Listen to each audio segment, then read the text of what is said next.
le monde tourne. Direction la Birmanie, refusant de tirer sur leurs concitoyens. Les informations pullulent. Tout de suite, voici les informations. C'est le moment d'ouvrir la page internationale avec Ealichi Dorelas depuis Boston, Massachusetts.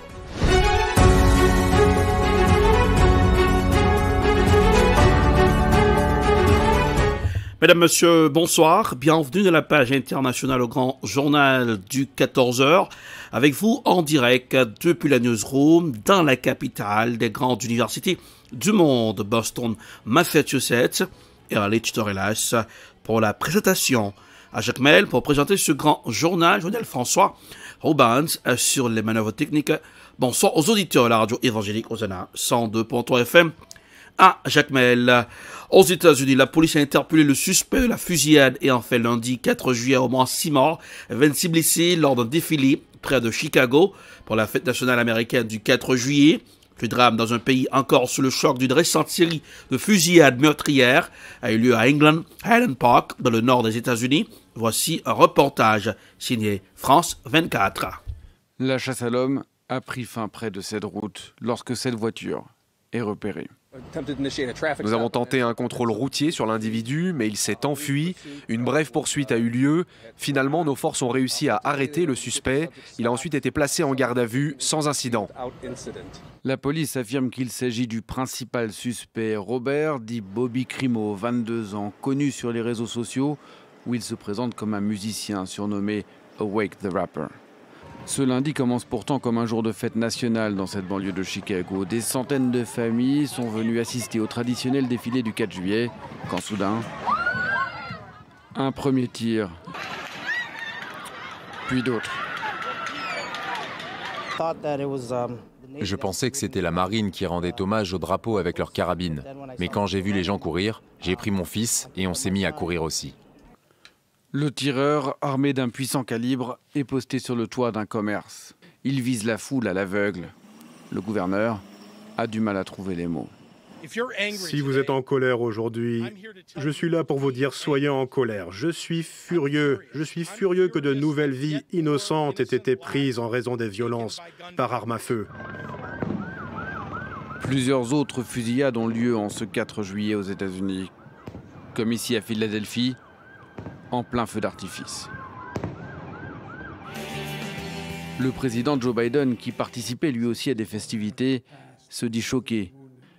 Il appelle à lutter contre ce qu'il qualifie d'épidémie de violence. Le secrétaire général de l'OTAN, Jens Stoltenberg, espère que l'adhésion de la Suède et de la Finlande ne sera plus qu'une question de mois. Voici un reportage signé Euronews.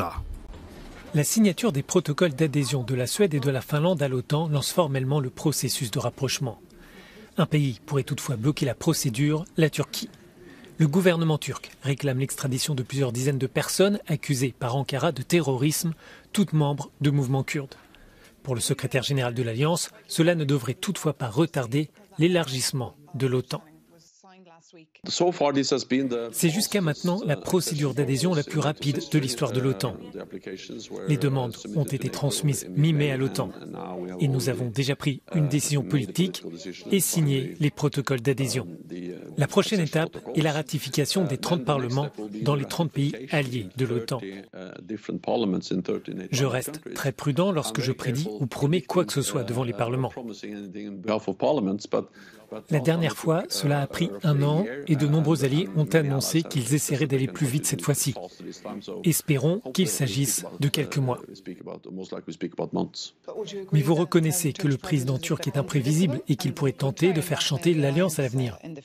Le seul message est que ce document fournit une bonne base pour permettre à la Turquie, à la Finlande et à la Suède de travailler plus étroitement afin de lutter contre le terrorisme. C'est un objectif commun. Tout le monde s'accorde sur la nécessité de lutter contre le terrorisme sous toutes ses formes et toutes ses manifestations. Et je salue le fait que ces pays veulent travailler plus étroitement dans ce domaine. Il s'agit aussi de regarder avec attention le Kremlin et le président russe. Il aura prochainement une frontière de 1300 km avec l'OTAN. Les tensions pourraient s'intensifier. Êtes-vous préparés?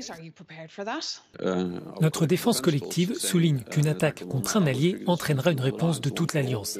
Un pour tous, tous pour un. C'est exactement pour cela que nous avons renforcé notre présence sur le flanc est de l'Alliance après l'invasion brutale russe de l'Ukraine, avec la présence de plus de 40 000 troupes sous commandement direct. Ce n'est pas pour provoquer un conflit, mais pour empêcher le conflit, pour préserver la paix. Et la Finlande et la Suède en feront prochainement partie.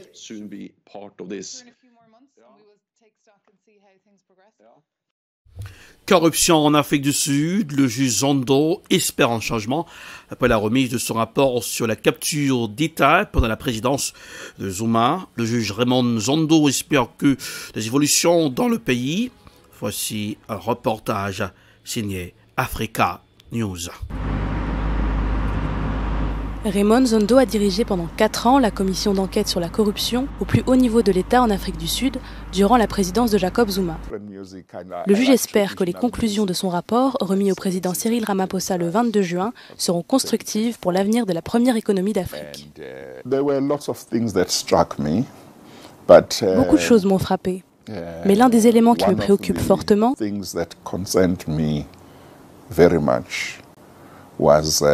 c'est la manière dont l'ancien président de la République, M. Jacob Zuma,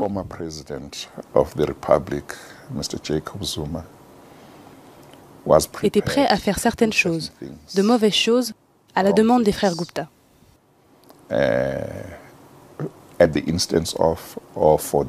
S'il y a une chose de très importante pour moi à retirer de cette commission,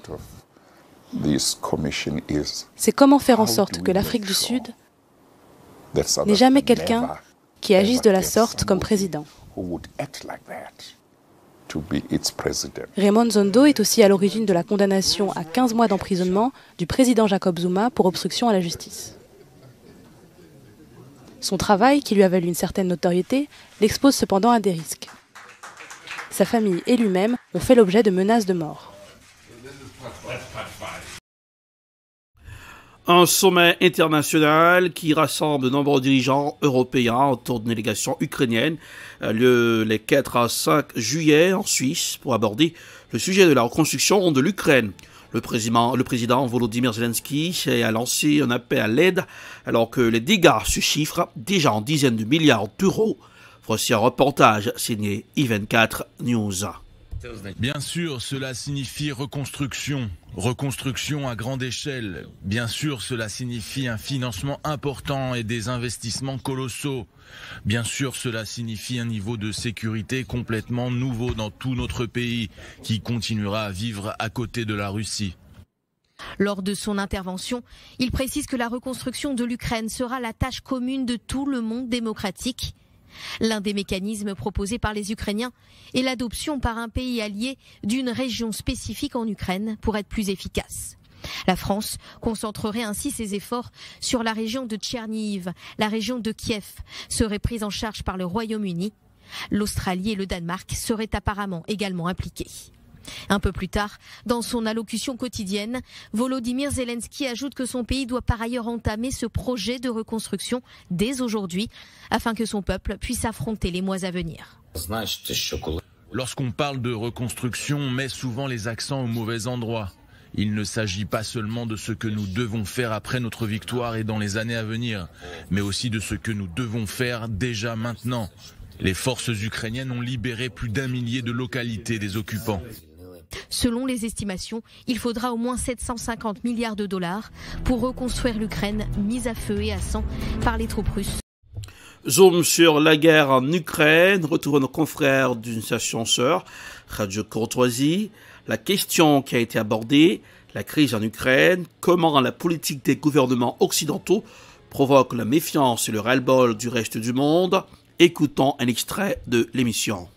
Je pense que il faut éviter d'être grandiloquent, mais je pense que nous vivons une période de l'histoire de l'humanité vraiment très très importante. C'est le déclin rapide du monde occidental. Voilà. Il y a une page qui s'est ouverte au début du XVe siècle avec Henri le Navigateur, le roi de Portugal, qui a lancé les grandes découvertes. Et disons, depuis le début du XVe siècle jusqu'au début du XXIe siècle, l'Occident a dominé la planète. Depuis maintenant quelques décennies, pour des raisons à la fois économiques, à la fois démographiques aussi. Il ne faut pas oublier, par exemple, que l'Europe occidentale devait représenter quelque chose comme 20 à 25% de la population planétaire à l'époque d'Henri IV. Là, maintenant, les pays du G7 représentent 9 et quelques pourcents de la population mondiale, 9,7. Et même si on y ajoute les 23 pays de l'Union européenne qui ne font pas partie du G7, mais qui en font quand même partie par la présence de Mme von der Leyen et de M. Michel, on arrive à 11%, de 11,8% de la population mondiale, alors que les BRICS, vous l'avez dit, c'est 41,9 à 42% de la population mondiale. Vous avez rappelé quelques chiffres fondamentaux d'ailleurs. Ils représentent 25% du PIB mondial, ils représentent plus de 50% de la croissance mondiale. Et ce phénomène se double du fait qu'il y a un développement extrêmement rapide des échanges entre les pays entre les BRICS, puisque, pour donner un ordre de grandeur, les échanges commerciaux entre les BRICS en 2006 c'était hier, c'était 10 milliards de dollars. En 2019, c'était monté à 40 milliards de dollars. Une multiplication par 4, simplement en 13 ans. Et précisons que les BRICS ont été créés en 2009. Non, je crois que c'est un petit peu antérieur. Il me semble que ça avait été créé un petit peu plus tôt. Si on y ajoute, de toute façon, ça fait 3200 millions d'habitants, 3 milliards 200 millions d'habitants. Si on y ajoute effectivement l'Iran et l'Argentine, il faut rajouter encore environ 130 millions d'habitants, donc ça nous fait 3 milliards 350 millions d'habitants. Alors, déjà, il y a une dynamique démographique, une dynamique économique considérable, mais il y a aussi maintenant une dynamique géopolitique. Voilà. Alors, il faut pas tomber dans la caricature. C'est-à-dire qu'il y a des conflits à l'intérieur des BRICS.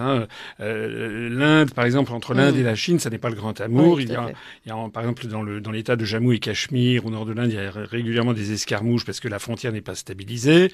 La Russie se méfie quand même un peu de la Chine, puisque la Russie, c'est un gigantesque réservoir de matières premières vides d'hommes et qui est juste au nord d'un pays qui est le plus peuplé du monde, la Chine.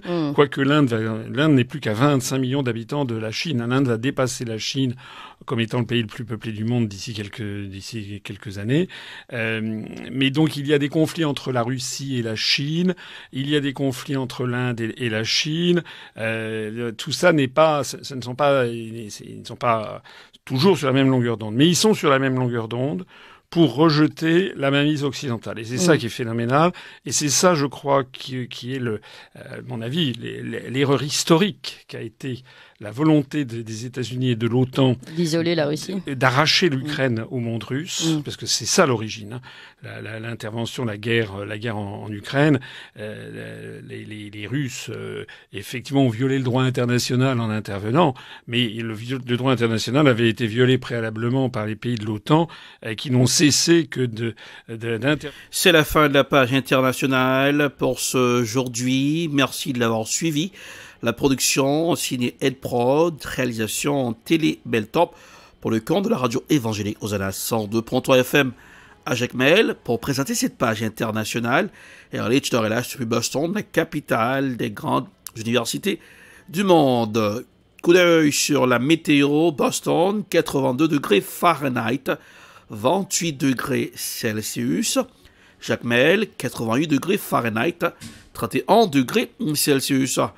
Bonsoir Joannel, bonsoir Rubens, bonsoir aux auditeurs de la radio évangélique Hosanna 102.3 FM à Jacmel. Passez un excellent mardi en compagnie de la radio. Bonsoir, à demain.